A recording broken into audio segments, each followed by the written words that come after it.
sur mon trade, ce que j'attendais pour rentrer, c'était la clôture M5, sauf qu'au final, la clôture M5, elle s'est faite super haute et j'ai pas pu rentrer. Ce que j'attendais, c'était ma confirmation par l'inversement de la fair value gap, CSD ici. À ce moment-là, c'était pas confirmé pour moi. Et moi, ce que j'attendais, c'était le M5, pas le M3, pas le M1. Au final, j'aurais pu entrer plutôt sur le M1 d'une façon beaucoup plus rapide pour être dans le trade avant la clôture M5 qui a clôturé tout là-haut. Et avec l'ajustement de la position, le risk to reward, là où est-ce que je vise, ça s'ajuste pas bien. Et donc, c'est trop tard pour rentrer. Et la seule manière d'entrer, ça aurait été sur... Là, le prix, il est en train de faire ça. Aussi, on peut voir un sorte de épaule, tête, épaule inversée, épaule, tête, épaule. Ouais, mais... ok, cette figure, elle se fait, mais rien à voir. Ça aurait été après ça. Parce que là, on a eu le market structure shift. Après ça, je serais entré. Donc là, en fait, c'est le style de trade où si je serais entré au bon moment, si j'aurais pas raté le trade, ça serait entré à un moment spécifique, durant un moment spécifique. Sauf que moi, j'avais plus mes yeux à ce moment-là et le temps, il passait vite, quoi. Et sur le moment, j'avais mes yeux sur le M5 et c'était trop tard. J'avais les yeux sur le M1, donc j'étais en train d'attendre. Je checkais pas trop le graphique, mais j'étais en train de voir à ce moment-là ici. Mais même là, c'était un peu trop tard pour rentrer. Peut-être voir là, ok, stop loss à 100 pips en dessous les bas qui sont ici. Et j'aurai mon 2RR en visant le niveau de liquidité que je suis en train de viser. Je vais d'ailleurs expliquer le setup juste après, je suis en train de vous le dire. Et voilà, j'ai raté le trade, sauf que on aurait quand même pu prendre le trade, mais ouais, j'ai pas pu avoir d'entrée. Et sur le Nasdaq, pareil. Ici, là, je cherche ma confirmation, sauf que j'ai pas pu trouver d'entrée à l'intérieur de ça. Et là, ce qui se passe, c'est que le prix, il m'a donné un retracement. Et le retracement, il fait que le prix, il revient environ à l'endroit où est-ce que c'est que je serais entré. Donc, ouais, ça change pas grand-chose. Dans tous les cas, je suis censé être dedans. J'aurais été dedans. J'espère que vous voyez ce que je veux dire. Vous voyez ce que je veux dire. Et... ah! Et alors, je suis entré parce que le prix m'a donné un retracement, sauf que j'avais raté, j'avais pas pu entrer par ici. Donc j'ai acheté aveuglément sur un pullback, vu que le prix il est à peu près de retour au même endroit. Ok, mon stop loss il est pas à l'endroit là où est-ce que j'aurais mis si je serais entré correctement. Et là je me suis fait weak out.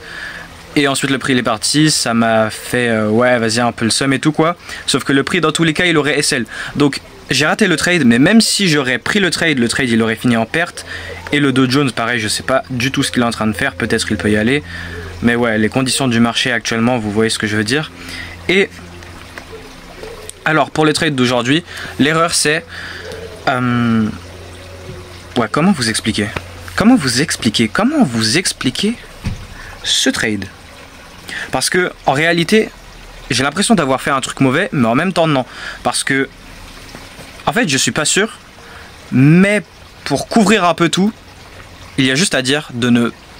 Parce que j'ai déjà fait ce genre d'erreur dans le passé, et c'est cool si on fait des... Moi j'adore apprendre, faire des erreurs et apprendre et raffiner mon trading, raffiner mes entrées. Donc leçon de cette vidéo, pouvoir raffiner ses entrées, pouvoir entrer rapidement. Et de ne pas prendre ce type de trade où j'ai raté un trade et juste parce que le prix il revient à peu près le même endroit là où je serais entré normalement, eh bien j'entre dedans aveuglément alors que non quoi, j'ai raté le trade initial.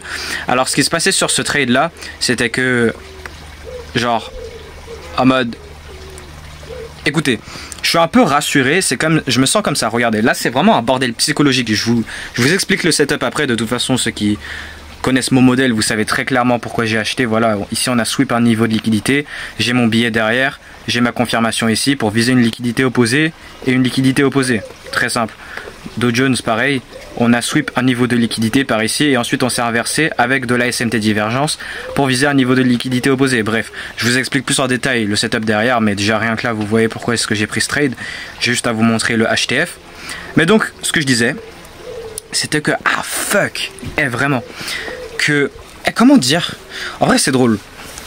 C'est drôle de fou que en vrai je sais pas, dans ma tête je suis un peu perdu parce que je sais pas trop ce qui s'est mal passé. Parce que ok, j'ai pris, on va dire que c'est un mauvais trade, oui c'est un mauvais trade, j'ai raté, en gros j'ai raté le trade que je devais prendre et ensuite je suis réentré parce que le prix il est revenu au même endroit que là où est-ce qu'il aurait être si je serais entré.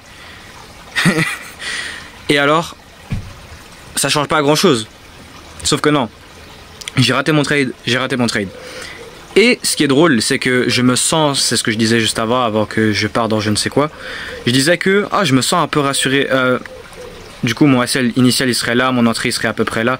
Mon entrée elle est un peu haute, mais je suis quand même entré parce que c'est presque au même endroit, voilà, etc. Et là, je me dis que ouais, ok, même si j'aurais pas pris le trade, ça aurait fini en perte. Donc le résultat de ce que j'ai fait au final, ça ne change rien par rapport à qu'est-ce que j'aurais eu comme résultat si j'aurais fait le truc bien de base. Mais non. J'ai vraiment pas préparé la vidéo, en vrai j'aurais dû préparer ce que je sais que je devais dire.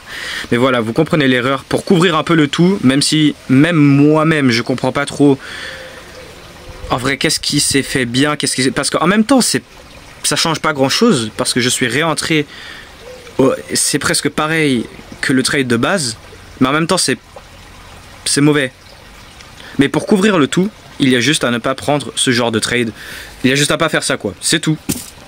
Et là j'ai apporté la solution parce que j'ai déjà fait cette erreur dans le passé et je sais de ne pas le refaire, sauf que j'ai recommis cette erreur aujourd'hui de prendre un trade après avoir raté le trade de base juste parce que le trade il m'a donné un pullback, je rentre alors que j'ai raté le trade initial. Ça je l'ai fait dans le passé et là je viens de le faire aujourd'hui et ça c'est la leçon de la vidéo, de ne pas prendre ces trades, de ne pas les prendre, même si peu importe si j'ai fait cette merde ou que j'ai pris le bon trade de base que j'ai raté, peu importe, le résultat il a été pareil, mais fuck ça, on s'en fout. J'ai fait cette erreur quoi.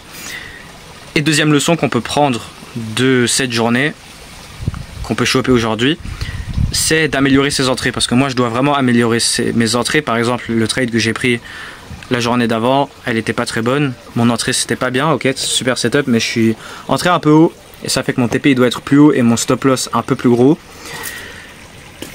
Et voilà. Maintenant pour le setup c'est très simple. Le daily il est plus bearish. Pour moi je suis bullish parce qu'on a cette rangée haussière. Retracement, continuation, ERL, IRL à l'intérieur de cet order block, higher low puis higher high. Sauf que le truc c'est que juste généralement je sais qu'on va venir en bas ici. En mode voilà, je vais pas expliquer pourquoi. Je sais on va venir là. Ou peut-être pas, hein, c'est de la probabilité. Mais ok, on a cet order block.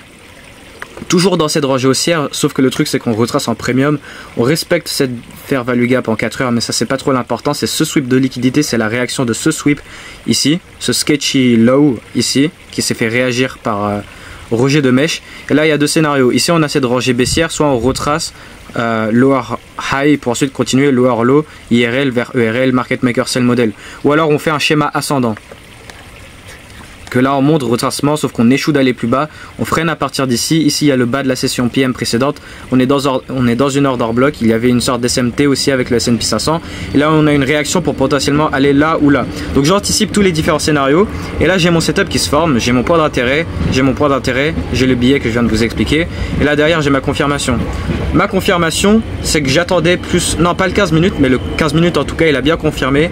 Il y a eu cette belle claire inversement du mouvement de manipulation avec inversement de ce fair value gap et CSD création d'order block, et moi donc j'ai acheté sur le retour order block fair value gap M15.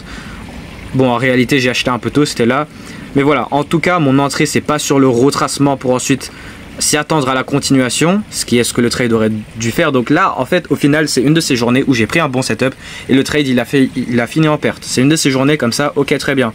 Donc même si j'ai fait de la merde, en fait j'ai un peu de la chance parce que ma merde se fait couvrir par le fait que même si j'ai fait de la merde, j'aurais eu le même résultat si j'aurais bien fait les choses. Et c'est ça le problème, on s'en fout de ça, je mets ça de côté parce que faut pas du tout voir les choses comme ça, parce qu'on se crée des mauvaises convictions et c'est très mauvais si on garde vraiment ces mauvaises convictions et que ça peut vraiment affecter notre trading sur le long terme. Alors sur le M5, pour ce qui est de ma confirmation c'était juste cette englobante M5 après le sweep de liquidité, un hausse économique à 10 heures qui crée cette impulsion, et puis ensuite on est censé partir. Sauf qu'en fait moi pour je ne sais quelle raison je voulais voir une sorte de pattern de variation, de en fait englober la suite des deux bougies, pas juste la première mais la suite des deux bougies, et en fait j'ai pas trop aimé ça. Et je me suis créé des idées sur le moment qui m'ont fait effacer par rapport à ce que c'est que j'aurais dû voir.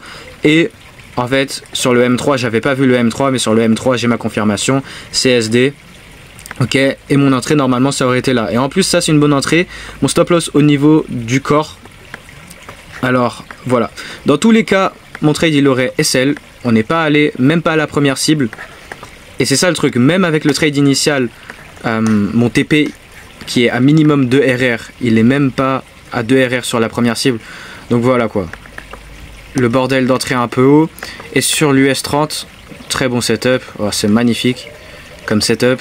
Mais voilà, le price action, il accepte pas de faire ce setup. Alors au final, sur le récap d'hier, je disais que potentiellement cette bougie, elle va fermer en dessous mon niveau violet qu'on a été en train de respecter par les corps pendant 7 journées, 7 journées, 7 journées, 7 journées et 7 journées. Et là, cette journée-là, ce qu'elle fait, c'est qu'elle descend pour faire cette manipulation interne très jolie sur le 4 heures.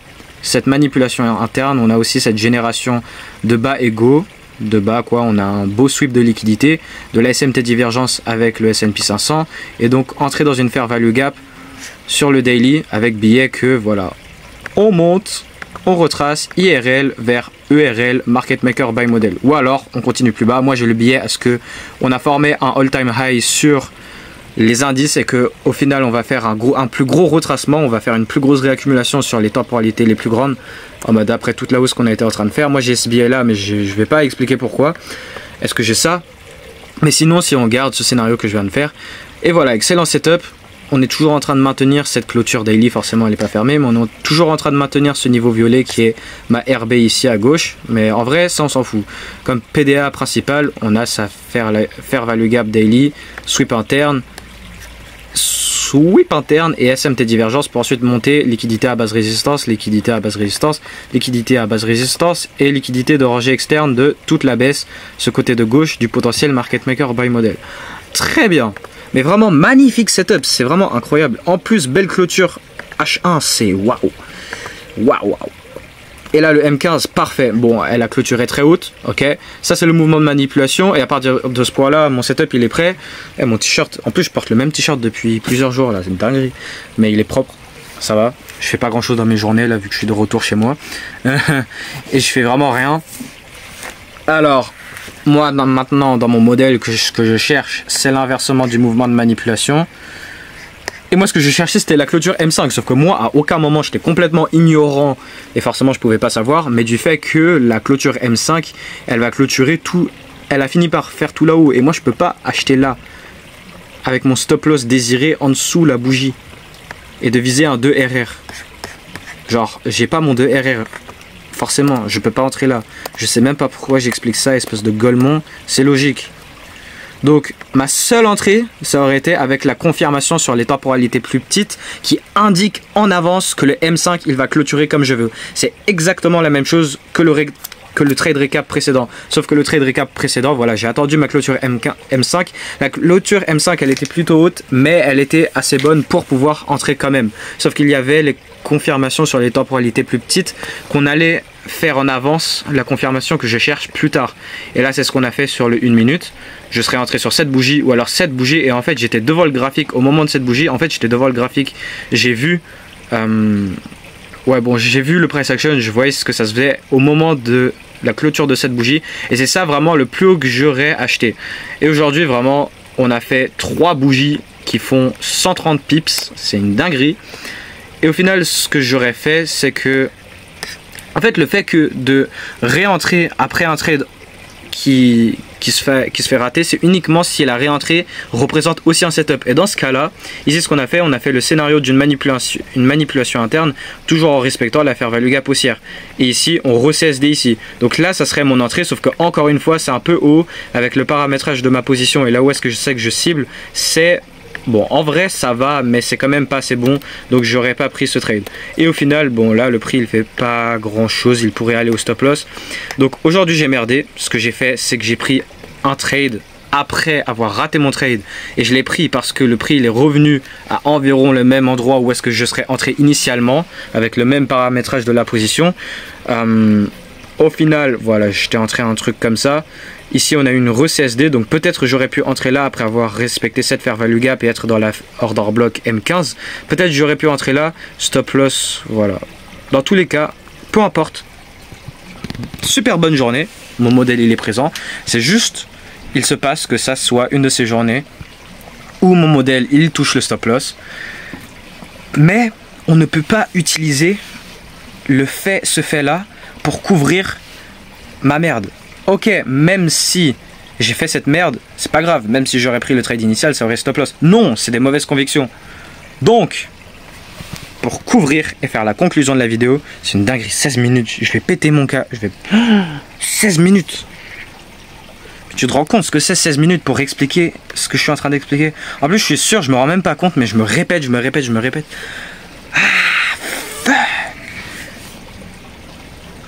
Alors, pour couvrir le tout de la vidéo, j'ai déjà fait cette erreur.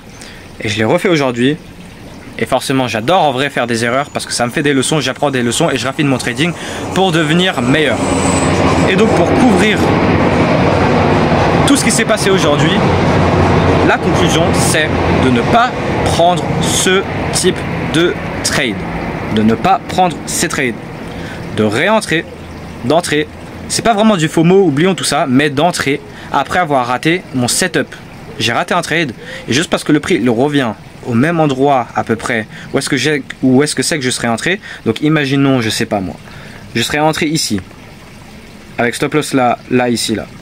Au final j'ai acheté un peu haut, mais imaginons j'aurais été un peu plus smart et j'aurais acheté ici en bas dans du vide sur le pullback. Voilà, la position ici, comme elle est à droite, elle est exactement pareille que comme elle est à gauche. Vous voyez ce que je veux dire? Donc qu'est-ce que ça change au final? Je suis entré plus tard dans le temps, mais le paramétrage de ma position par rapport au trade initial, c'est la même chose. Sauf que le truc, c'est que j'ai raté mon trade initial en mode, même si je vais réentrer au même endroit et que le trade, il va aller vers ma direction, et au final, je reprécise bien, c'est pas parce que je sais pas trader ou parce que mon modèle fonctionne pas. Non, c'est de la probabilité. C'est une de ces journées où mon modèle touche stop loss. Donc on met ça de côté, je le précise encore une fois. Donc à part ça, ce que je disais, c'est que même si aujourd'hui le setup il serait allé droit dans la direction, droit au TP avec cette entrée secondaire, pour moi j'aurais quand même fait de la merde parce que c'est un mauvais trade. C'est mauvais genre. Et ça m'évite, ok, imaginons ça serait passé, mais en même temps, ce qui s'est réellement passé sur le cas d'aujourd'hui, c'est que donc ça stop loss. Et que potentiellement, ça aurait stop loss pour ensuite aller dans ma direction, vu que j'étais entré ici avec mon stop loss là, et puis on a re-CSD, peut-être on pourrait partir. Ok, je n'ai absolument aucune connaissance à 100% de ce qui va se passer, mais voilà. Et généralement, pour éviter tout type d'erreur qui peut se passer, c'est de ne pas prendre ce genre de trade. Grosse leçon sur cette journée, super leçon sur cette vidéo, super ajout au paquet, à mon arsenal d'expérience. Deux choses, deux leçons. Ne pas faire ce type de trade, ne pas entrer comme ça. J'ai raté mon trade, j'aurais dû mieux entrer avec une meilleure entrée quoi. Et deuxième chose, du coup, ce que je viens de dire, raffiner ses entrées. Parce que la raison forcément de pourquoi est-ce que j'ai raté le trade initial, c'est parce que je suis pas entré. Pourquoi? Parce que j'attendais une certaine clôture. J'attendais un certain truc désiré. Sauf qu'on avait déjà montré sur les temporalités plus petites en avance qu'on avait confirmé ce truc avant qu'il se fasse. J'ai déjà montré ça plein de fois sur plein d'exemples du modèle. Je peux attendre une certaine clôture M5 qui marque structure shift. Sauf que si on a déjà ce marquage structure shift sur le 1 minute, là je suis en train de parler de l'exemple d'hier par exemple. On a eu ce marquage structure shift sur le 1 minute qui indique en avance le 3 minutes et le 5 minutes. Bam, j'entre. Parce que ce 5 minutes qui n'a toujours pas clôturé et il reste encore 2-3 minutes de temps à écouler à l'intérieur de ces 5 minutes, ces 2-3 minutes, ça représente 3 bougies d'1 minute. Ces 3 prochaines bougies d'1 minute, elles peuvent juste continuer. Et donc, la bougie 5 minutes, elle termine super grosse. J'entrerai en retard et peut-être voire j'entrerai pas du tout. Hier, c'était ok, je pouvais encore rentrer, mais vous voyez ce que je veux dire. Au final, ça se décale. Et voilà.